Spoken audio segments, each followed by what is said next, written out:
Hi friends, എല്ലാവർക്കും science magic world എന്ന ചാനലിലേക്ക് സ്വാഗതം. നിങ്ങൾ ഇതുവരെ ഈ ചാനൽ സബ്സ്ക്രൈബ് ചെയ്തിട്ടില്ലെങ്കിൽ അത് സബ്സ്ക്രൈബ് ചെയ്യുക. അതോടൊപ്പം തന്നെ അതിന്റെ അടുത്തുള്ള ബെൽ ബട്ടൺ ഇനേബിൾ ചെയ്യുക. ഞാൻ ചെയ്യുന്ന പുതിയ വീഡിയോസ് എല്ലാം നിങ്ങൾക്ക് നോട്ടിഫിക്കേഷൻ രൂപത്തിൽ ലഭിക്കുന്നതായിരിക്കും. നിങ്ങൾക്ക് വീഡിയോ ഇഷ്ടപ്പെട്ടാൽ അത് ലൈക്ക് ചെയ്യുക, ഇഷ്ടപ്പെട്ടില്ലെങ്കിൽ ഡിസ്ലൈക്ക് ചെയ്യുക. നിങ്ങളുടെ വാല്യുബിൾ ആയിട്ടുള്ള കമന്റ്സ് എഴുതി അറിയിക്കുക. അപ്പോൾ നമുക്ക് നേരെ വീഡിയോയിലേക്ക് ചെല്ലാം.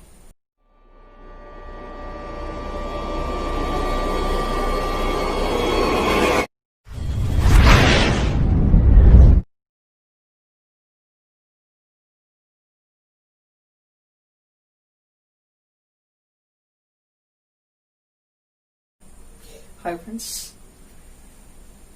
ഇന്ന് നമ്മൾ വൃക്ക എന്ന് പറയുന്ന വിസർജനാവയവത്തെ കുറിച്ചാണ് ഡിസ്കസ് ചെയ്യാൻ പോകുന്നത്. മനുഷ്യ ശരീരത്തിൽ ഒരു ജോഡി വൃക്കകൾ അഥവാ കിഡ്നിയാണ് കാണുന്നത്. അബ്ഡോമിനൽ റീജിയനില്, അതായത് ഉദരാശയത്തില് നട്ടലിന്റെ ഇരുവശത്തുമായിട്ടാണ് വൃക്കകൾ കാണുന്നത്.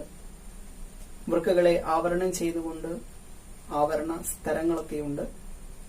വൃക്കകൾക്ക് പയർവിത്തിന്റെ ആകൃതിയാണ്, ബീൻ ഷേപ്ഡ് ആണ്. അതില് ഇടത് വൃക്ക വലത് വൃക്കയെ അപേക്ഷിച്ച് അല്പം ഉയരത്തിലാണ് സ്ഥിതി ചെയ്യുന്നത്. ഈ വൃക്കകൾ ഒരു വിസർജന അവയവമാണ്. വൃക്കകൾ എങ്ങനെയാണ് വിസർജന അവയവമായിട്ട് മാറുന്നത് എന്ന് ചോദിച്ചാൽ, വൃക്കകളിൽ വെച്ചാണ് മൂത്രത്തിന്റെ നിർമ്മാണം അഥവാ യൂറിൻ നിർമ്മാണം നടക്കുന്നത്. വൃക്കകളിൽ വെച്ചാണ് ഈ യൂറിനിലൂടെ ശരീരത്തിന് ഹാനികരമായിട്ട് ഉണ്ടാകുന്ന യൂറിയ, ക്രിയാറ്റിൻ, ഫോസ്ഫേറ്റ്, അതുപോലെ തന്നെ ഒരുപാട് ലവണങ്ങൾ എല്ലാം ശരീരം പുറത്തേക്ക് കളയുന്നുണ്ട്. അതുകൊണ്ട് തന്നെ മൂത്ര നിർമ്മാണത്തിലൂടെയാണ് വൃക്ക അഥവാ കിഡ്നി എന്ന് പറയുന്ന അവയവത്തെ ഒരു എക്സ്ക്രീറ്ററി ഓർഗൻ അഥവാ വിസർജന അവയവമായിട്ട് പരിഗണിക്കുന്നത്. എങ്ങനെയാണ് ഈ പ്രവർത്തനങ്ങളെല്ലാം നടക്കുന്നത് എന്ന് നമുക്കൊന്ന് പരിശോധിച്ച് നോക്കാം. ഒരു ജോഡി വൃക്കകളാണ് നമ്മുടെ ശരീരത്തിലുള്ളത്. ഈ വൃക്കകളിലേക്ക് രക്തം എത്തിക്കുന്ന രക്തക്കുഴലാണ് വൃക്കാധമനി അഥവാ റീനൽ ആർട്ടറി. മഹാധമനിയിൽ നിന്നും ഉണ്ടാകുന്ന ഒരു ഉപശാഖയാണ് വൃക്കാധമനി അഥവാ റീനൽ ആർട്ടറി. ഈ റീനൽ ആർട്ടറി വഴിയാണ് രക്തം വൃക്കകൾക്കുള്ളിലേക്ക് എത്തിച്ചേരുന്നത്. ശുദ്ധീകരിക്കേണ്ട രക്തമാണ് റീനൽ ആർട്ടറി അഥവാ വൃക്കാധമനി വഴി വൃക്കയ്ക്കുള്ളിലേക്ക് എത്തുന്നത്. വൃക്കയ്ക്കുള്ളിൽ നിന്നും ശുദ്ധീകരിച്ച രക്തം വൃക്കാസിര അഥവാ റീനൽ വെയിൻ വഴി മഹാസിര അഥവാ വീനക്കാവയിലേക്ക് പോവുകയാണ് ചെയ്യാറ്. അതുപോലെ തന്നെ രണ്ട് വൃക്കകളിൽ നിന്നും കാണപ്പെടുന്ന മറ്റൊരു നീണ്ട കുഴലാണ് യൂററ്റർ അഥവാ മൂത്രവാഹി. ഈ മൂത്രവാഹിയാണ് വൃക്കകൾക്കുള്ളിൽ ഉണ്ടാകുന്ന യൂറിൻ അഥവാ മൂത്രത്തെ മൂത്രസഞ്ചിയിലേക്ക് അഥവാ യൂറിനറി ബ്ലാഡറിലേക്ക് എത്തിക്കുന്നത്. ബ്ലാഡറിൽ നിന്നും യൂറത്ര അഥവാ മൂത്ര നാളി വഴിയാണ് അത് പുറത്തേക്ക് പോകുന്നത്. വൃക്കകളുടെ ആന്തരഘടന പരിശോധിച്ചു കഴിഞ്ഞാൽ, വൃക്കകളുടെ ആന്തരഘടനയ്ക്ക് രണ്ട് ഭാഗങ്ങളാണ് പ്രധാനമായിട്ടുള്ളത്. ഒരു ബാഹ്യഭാഗവും ഒരു ആന്തരഭാഗവും. ബാഹ്യഭാഗം അല്ലെങ്കിൽ പുറം ഭാഗത്തെ റീനൽ കോർട്ടക്സ് എന്നാണ് വിളിക്കുന്നത്. കോർട്ടക്സിന് ലൈറ്റ് കളറായിരിക്കും ഉണ്ടാവുക. ഈ കോർട്ടക്സിലാണ് നെഫ്രോണിന്റെ ഗ്ലോമറുലസ് അഥവാ അൾട്രാ ഫിൽട്ടർ എന്ന് പറയുന്ന അതിസൂക്ഷ്മമായിട്ടുള്ള അരിപ്പകൾ കാണുന്നത് ഈ കോർട്ടക്സ് ഭാഗത്താണ്. എന്നാൽ വൃക്കയുടെ ആന്തരഭാഗത്തെ റീനൽ മെഡുല്ല എന്നാണ് വിളിക്കാറ്. റീനൽ മെഡുല്ല കുറച്ചുകൂടി ഡാർക്ക് കളേർഡാണ്.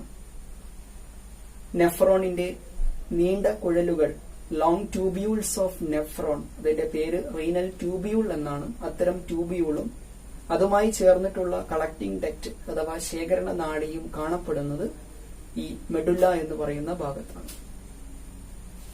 അതുപോലെ തന്നെ ആന്തരഭാഗത്ത് കാണുന്ന മറ്റൊരു പ്രധാന ഭാഗമാണ് പെൽവിസ് എന്ന് പറയുന്നത്. മൂത്രം ശേഖരിക്കപ്പെടുന്ന, താൽക്കാലികമായിട്ട് ശേഖരിക്കപ്പെടുന്ന ഭാഗമാണ് പെൽവിസ്. പെൽവിസിൽ നിന്നാണ് പിന്നീട് അത് മൂത്രാശയത്തിലേക്കും യൂറത്ര വഴി അല്ലെങ്കിൽ മൂത്രനാളി വഴി പുറത്തേക്ക് പോകുന്നത്. ഇവിടെ എങ്ങനെയാണ് ഈ കിഡ്നി അഥവാ വൃക്കയ്ക്കുള്ളിൽ മൂത്രനിർമ്മാണം നടക്കുന്നത്? 2 വൃക്കകൾ ഉണ്ട് എന്ന് നമ്മൾ പറയുകയുണ്ടായി. ഈ ഓരോ വൃക്കയ്ക്കകത്തും ഏകദേശം 12 ലക്ഷത്തോളം അതിസൂക്ഷ്മമായ അരിപ്പകൾ കാണുന്നുണ്ട്.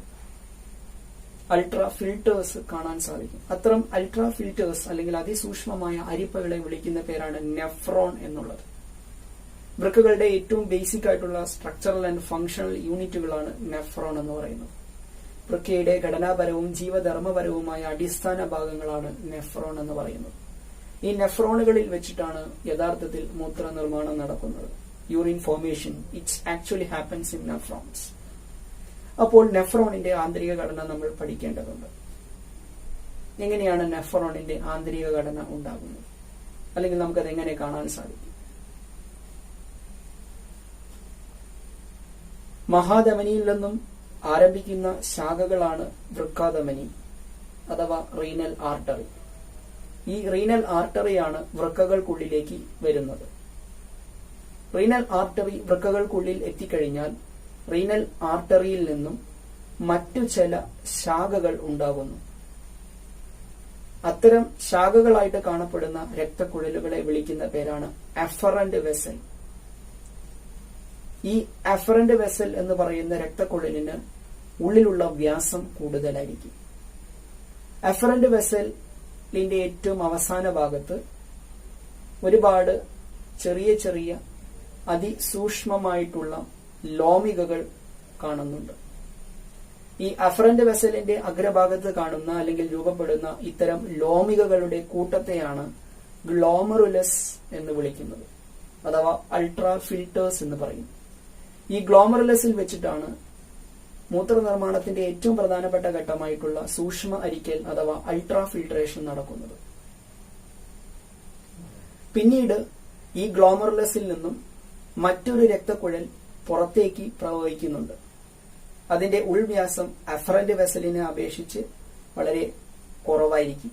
അത്തരം രക്തക്കുഴലുകളെ വിളിക്കുന്ന പേരാണ് ഇഫറന്റ് വെസൽ. അപ്പോൾ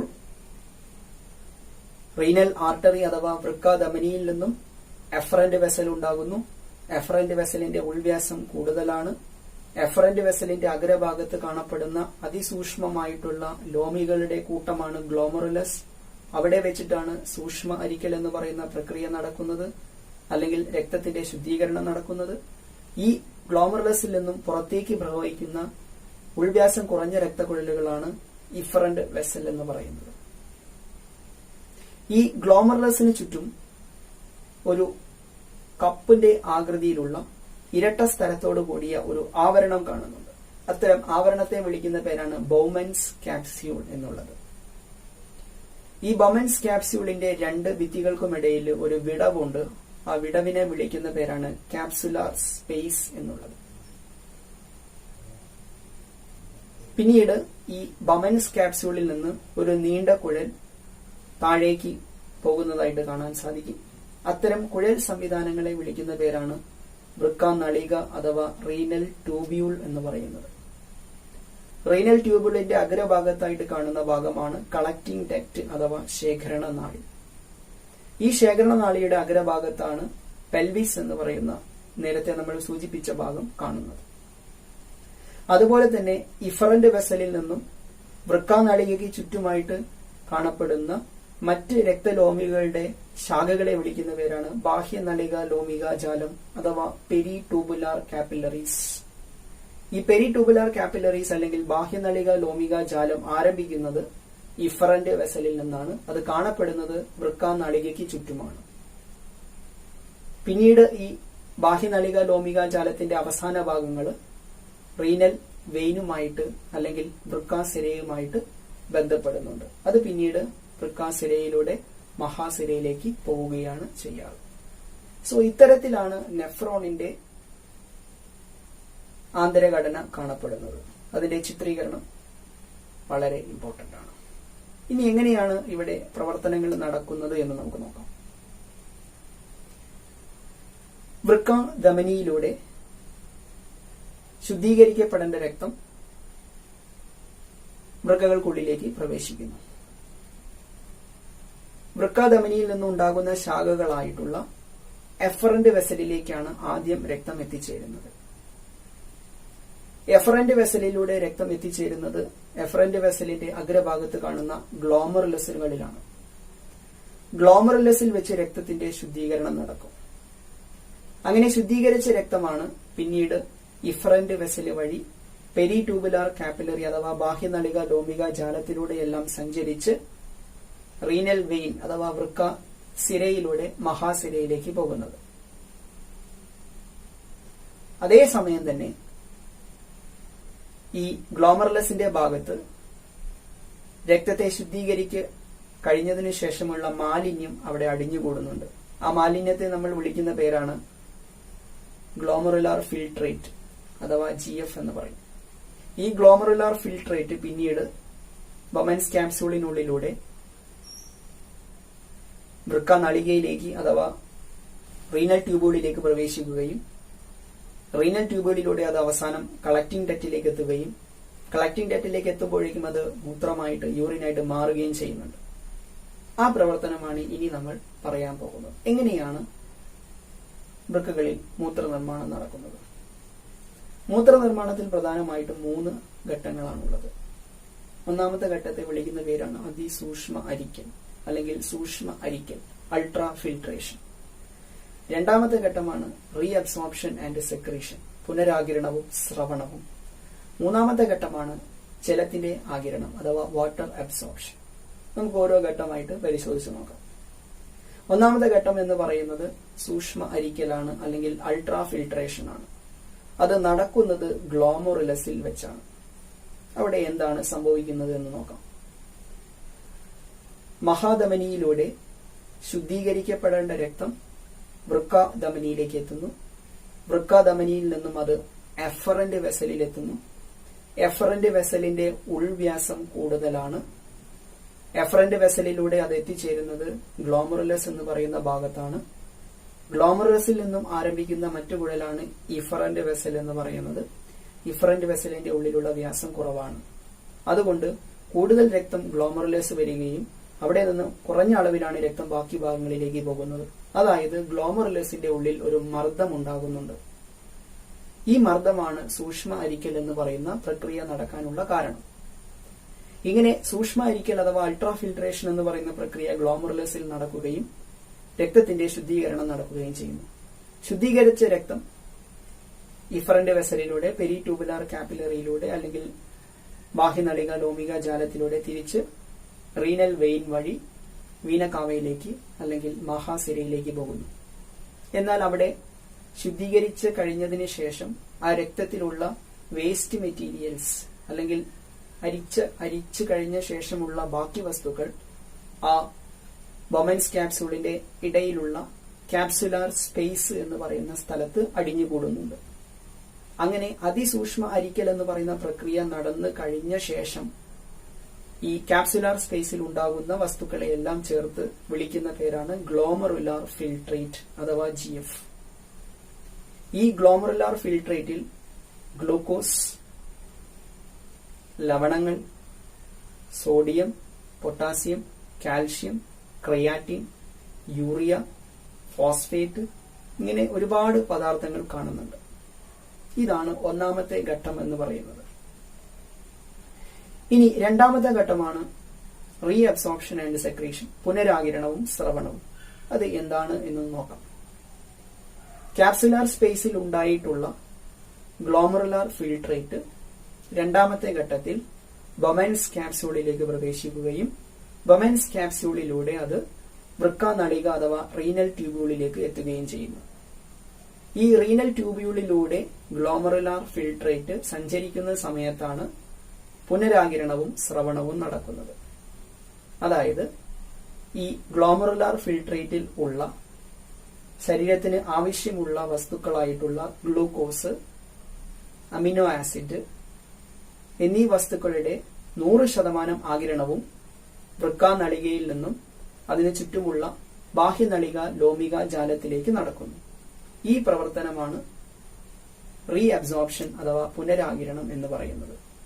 അപ്പോൾ പുനരാകിരണം നടക്കുന്നത് വൃക്കാനളികയ്ക്കുള്ളിലുള്ള ഗ്ലോമറുലാർ ഫിൽട്രേറ്റിൽ നിന്നും അതിനെ ചുറ്റും കാണപ്പെടുന്ന ബാഹ്യനളിക ലോമിക ജാലത്തിലേക്കാണ്. അതിൽ ഗ്ലൂക്കോസിന്റെയും അമിനോ ആസിഡിന്റെയും 100% ആകിരണം നടക്കും. അതുപോലെ തന്നെ സോഡിയം, പൊട്ടാസ്യം, കാൽഷ്യം തുടങ്ങിയ ലവണങ്ങളുടെ പാർഷ്യൽ ആയിട്ടുള്ള അബ്സോർപ്ഷൻ, ഭാഗികമായിട്ടുള്ള ആകിരണവും നടക്കും. അതേപോലെ തന്നെ അവിടെ മറ്റൊരു പ്രവർത്തനം കൂടി നടക്കുന്നുണ്ട്. അതാണ് സെക്രീഷൻ അഥവാ സ്രവണം എന്ന് പറയുന്നത്. അതായത് പെരിട്യൂബുലാർ കാപ്പിലറി അഥവാ ബാഹ്യനളിക ലോമിക ജാലത്തിൽ ശരീരത്തിന് ആവശ്യമില്ലാത്ത ചില വസ്തുക്കൾ ഉണ്ടാകാറുണ്ട്. അത്തരം വസ്തുക്കളെ ബാഹ്യനളിക ലോമിക ജാലത്തിൽ നിന്നും തിരിച്ച് വൃക്കാനളികയിലേക്ക് കൊടുക്കുന്നു.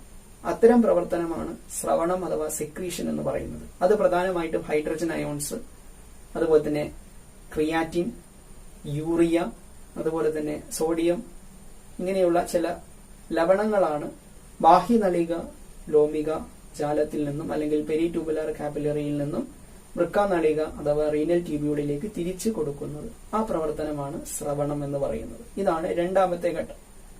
മൂന്നാമത്തെ ഘട്ടം എന്ന് പറയുന്നത് വാട്ടറിന്റെ അബ്സോർപ്ഷൻ ആണ്, ജലത്തിന്റെ ആകിരണമാണ്. ഇങ്ങനെ പുനരാകിരണവും സ്രവണവും കഴിഞ്ഞിട്ടുള്ള ഗ്ലോമറുലാർ ഫിൽട്രേറ്റ് റീനൽ ട്യൂബുകളിലൂടെ അവസാനം എത്തുന്നത് ശേഖരണ നാളി അഥവാ കളക്ടിംഗ് ഡെറ്റിലേക്കാണ്. ഇങ്ങനെ കളക്ടിംഗ് ഡെറ്റിൽ എത്തിക്കഴിഞ്ഞാൽ കളക്ടിംഗ് ഡെറ്റിൽ വെച്ച് ബാക്കിയുള്ള ജലത്തിന്റെ ആകിരണം കൂടി നടക്കും. ബാക്കി എന്താണ് അവശേഷിക്കുന്നത്? അതിനെയാണ് യൂറിൻ അഥവാ മൂത്രം എന്ന് പറയുന്നത്. അത് പിന്നീട് പെൽവിസിൽ എത്തുകയും പെൽവിസിൽ നിന്ന് പിന്നീട് അത് യൂറക്ടർ അഥവാ മൂത്ര വാഹി വഴി മൂത്രാശയത്തിൽ അഥവാ മൂത്രസഞ്ചിയിൽ എത്തുകയും ചെയ്യും. മൂത്രസഞ്ചിയിലാണ് അതിനെ സംഭരിക്കുന്നത്. പിന്നീട് യൂറത്ര അഥവാ മൂത്രനാളി വഴി അതിനെ പുറത്തേക്ക് കളയുകയാണ് ചെയ്യാറ്. മൂത്രത്തിലെ ഘടകങ്ങൾ ഒന്ന് പരിശോധിച്ച് നോക്കിയാൽ 96% ജലമാണ്. ബാക്കിയുള്ള 2% യൂറിയയാണ്. പിന്നീട് വരുന്ന 2% sodium chloride, potassium chloride, calcium ലവണങ്ങൾ, അതുപോലെ തന്നെ ഫോസ്ഫേറ്റ്, ക്രിയാറ്റിൻ, യൂറിക് ആസിഡ് തുടങ്ങിയ വസ്തുക്കളൊക്കെ ആയിരിക്കും. അപ്പൊ ഇങ്ങനെയാണ് യൂറിൻ അഥവാ മൂത്രത്തിന്റെ രൂപീകരണം നടക്കുന്നത്. മൂത്രാശയത്തിൽ കുറെ നേരം യൂറിൻ പിടിച്ചു വെച്ചു കഴിഞ്ഞാൽ അല്ലെങ്കിൽ മൂത്രത്തെ പിടിച്ചു വെക്കുന്നത് ഒരുപാട് അണുബാധ ഉണ്ടാക്കാനുള്ള സാഹചര്യം ഉണ്ടാക്കാറുണ്ട്. കാരണം ഇതിൽ വേസ്റ്റ് മെറ്റീരിയൽ ആണ് ഉള്ളത്. അതിലൊരുപാട് മൈക്രോ ഓർഗാനിസം ഉണ്ടാവാനുള്ള സാധ്യതയുണ്ട്. അപ്പൊ അത്തരത്തില് മൂത്രാശയത്തിൽ അല്ലെങ്കിൽ യൂറിനറി ബ്ലാഡറിൽ കുറെ നേരം യൂറിൻ ഹോൾഡ് ചെയ്ത് വെച്ച് കഴിഞ്ഞാൽ അണുബാധ ഉണ്ടാകാനുള്ള സാധ്യതയുണ്ട്. അതുകൊണ്ട് തന്നെ മിക്ചുറേഷൻ അഥവാ മൂത്രവിസർജനം എന്ന് പറയുന്നത് ഒരു പ്രതിരോധ പ്രവർത്തനം കൂടിയാണ്. അത് കൃത്യമായി നടക്കുന്ന സമയത്ത് ഒരുപാട് സൂക്ഷ്മജീവികളെ കൂടി നമ്മൾ ശരീരത്തിൽ നിന്നും പുറത്തേക്ക് കളയുകയാണ്. സാധാരണ രീതിയിൽ ഇത്തരത്തിലുള്ള പ്രോബ്ലംസ് കൂടുതലായിട്ട് വിമൻസിലാണ് ഉണ്ടാകാറ്. പുരുഷന്മാരിൽ അതിന്റെ അളവ് ക്രമേണ കുറവാണ്. അപ്പൊ ഇങ്ങനെയാണ് മൂത്രത്തിന്റെ രൂപീകരണം നടക്കുന്നത് എന്നുള്ള വസ്തുത ഓർത്തു വെക്കുക. ഏകദേശം ഒരു ദിവസം 350 തവണ രക്തം വൃക്കകളിലൂടെ ഇറങ്ങിപ്പോകുന്നുണ്ട്. അതായത് 350 തവണ രക്തത്തിന്റെ പ്രവാഹം വൃക്കയിലൂടെ നടക്കുന്നുണ്ട്. ഏകദേശം 1800 ലിറ്റർ രക്തം ശുദ്ധീകരിക്കുന്നുണ്ട്. അതിൽ നിന്ന് 170 ലിറ്റർ ഗ്ലോമറുലാർ ഫിൽട്രേറ്റ് ഉണ്ടാകുന്നുണ്ട്. ഒരു മിനിറ്റിലെ കണക്ക് നോക്കിയാൽ ഒരു മിനിറ്റിൽ ഏകദേശം 127 ml ഗ്ലോമറുലാർ ഫിൽട്രേറ്റ് ആണ് ഉണ്ടാകുന്നത്. അതിൽ നിന്ന് 126 ml തിരിച്ച് ആഗിരണം ചെയ്യുന്നുണ്ട്. ബാക്കി വരുന്ന 1 ml ആണ് യൂറിനായിട്ട് മാറുന്നത്. അപ്പൊ ഇങ്ങനെ കണക്ക് കൂട്ടിയാൽ 170 ലിറ്ററിൽ നിന്നും ഏകദേശം ഒരു ദിവസം ഉണ്ടാകുന്നത് 1.5 ലിറ്റർ യൂറിനാണ്. യൂറിന്റെ പ്രവർത്തനവുമായി ബന്ധപ്പെട്ടുള്ള വൃക്കകളുടെ പ്രവർത്തനം ഇത്രയുമാണ്. ഇത് നിങ്ങൾ കൃത്യമായിട്ട് ഓർത്തിരിക്കണം.